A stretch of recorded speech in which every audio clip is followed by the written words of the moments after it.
కొండ నాలుకకు మందు పెట్టే ఉపాయం చేస్తే ఉన్న నాలుగు ఊసిపోయేటట్టే అవుతున్నదట సీఎం రేవంత్ రెడ్డి ముచ్చట్లు. మొన్న సీఎం సారు ట్రాఫిక్ రూల్స్ పాటించకుంటే బండి నంబరు ఫోటో కొట్టంగానే అకౌంట్ల నుంచి పైసలు కట్టు కావాలి, అసొంటి ఉపాయం ఏమన్నా ఉంటే చెయ్యండి అన్నట్టు పోలీసులకు చెప్పిండు కదా. అది కుదరకపోవడే కాదు, పాత ఫైన్లు వసూలు చేసుడు కూడా నెత్తి నొప్పి తెచ్చే ముచ్చటగా పోతున్నదట. ట్రాఫిక్ పోలీసులు చలాన్లు దండిగా పెండింగ్లు ఉన్నాయని బండ్లు కార్లు ఆపి ఫైన్లు కట్టు అని బెదిరించొద్దట.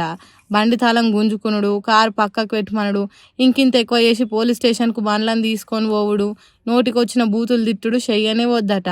ఎన్ని లక్షల చలాన్లు పెండింగ్లు ఉన్నా, ఎన్నిసార్లు ట్రాఫిక్ రూల్స్ పాటించకున్నా బజార్ మీద బండ్లు ఆపి భయపెట్టొద్దట.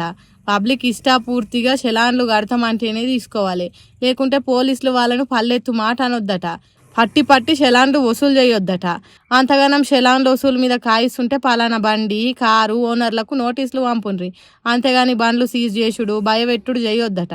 మరి ఇట్లయితే సర్కార్ ఆమ్దాన్ని పెంచుకోవాలని ఆరాట పడుతున్న సర్కార్ పరిస్థితి ఎట్లనో ఏమో.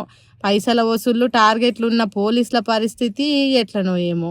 కానీ బండ్లు కార్లు నడుపుతున్నోళ్ళు ఇదే సందని అడిగేటోడు ఆపేటోడు ఉండరని ఎట్లా పడితే అట్లా పోకుండ్రి. ఫోటో కొడితే ఎన్నటికైనా పైసలు కట్టేదే అనేది మరవకుండ్రి. ఏమంటున్నాం?